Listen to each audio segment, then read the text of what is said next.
Baiklah, Assalamualaikum warahmatullahi wabarakatuh.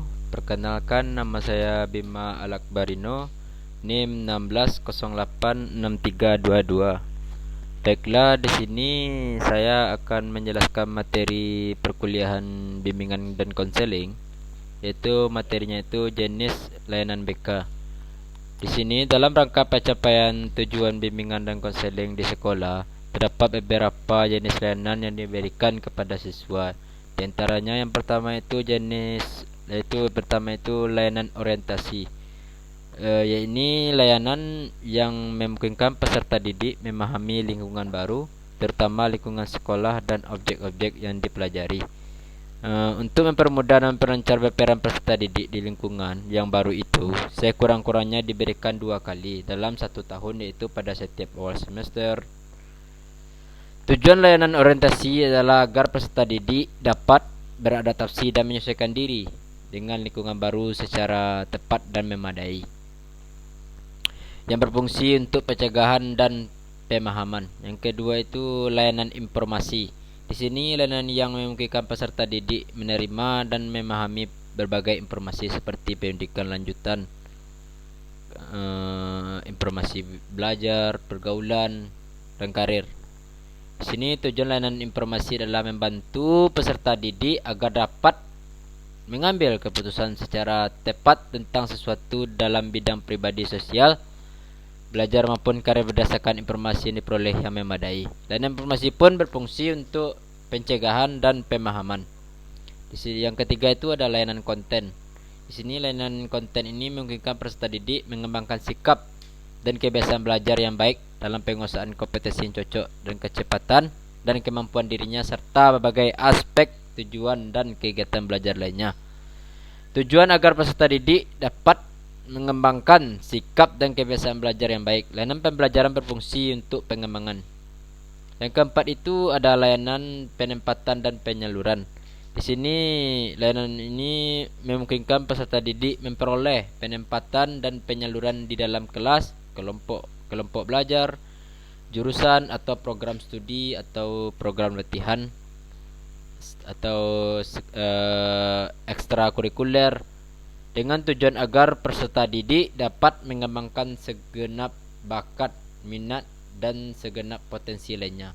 Layanan penempatan dan penyaluran berfungsi untuk pengembangan. Yang kelima itu adalah layanan konseling perorangan. Layanan yang memungkinkan peserta didik mendapatkan layanan langsung, tatap muka atau secara perorangan untuk mengentaskan permasalahan yang dihadapi dan perkembangan dirinya.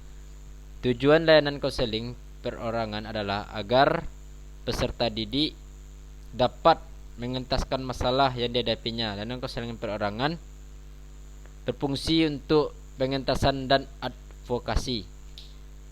Yang keenam itu adalah layanan bimbingan kelompok.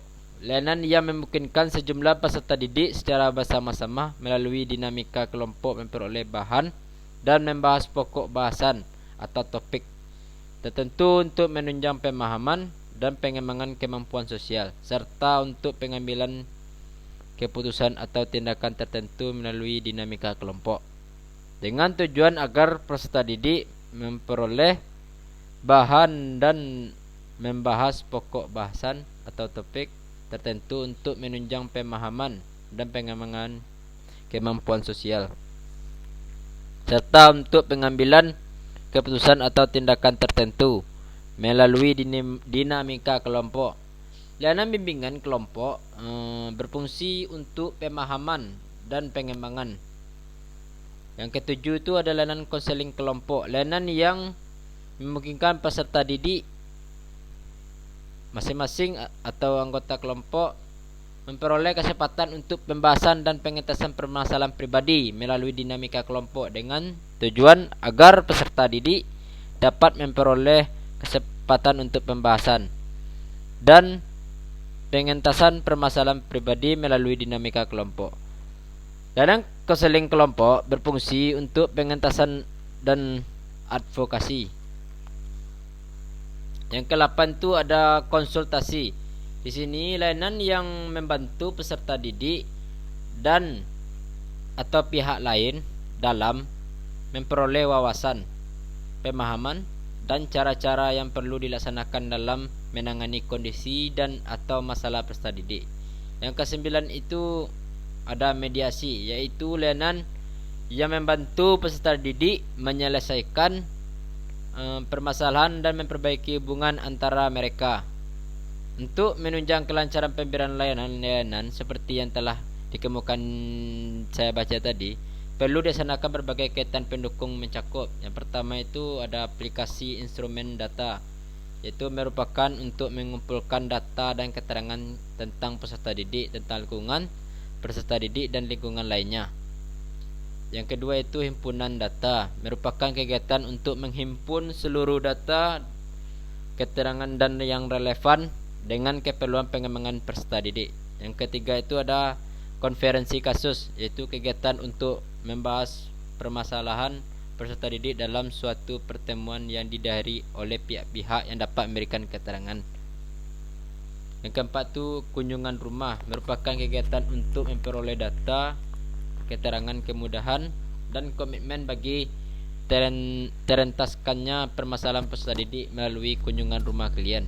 Yang kelima itu alih tenaga khusus, merupakan kegiatan untuk memperoleh penanganan yang lebih tepat dan tuntas atau permasalahan yang dialami klien dengan memindahkan penanganan khusus ke pihak yang lain lebih kompeten, seperti kepada guru mata pelajaran atau konselor. Mungkin hanya itu yang bisa saya sampaikan tentang jenis layanan BK. Mungkin dari saya, jika ada salah, saya mohon maaf. Wabillahi taufiq. Assalamualaikum warahmatullahi wabarakatuh.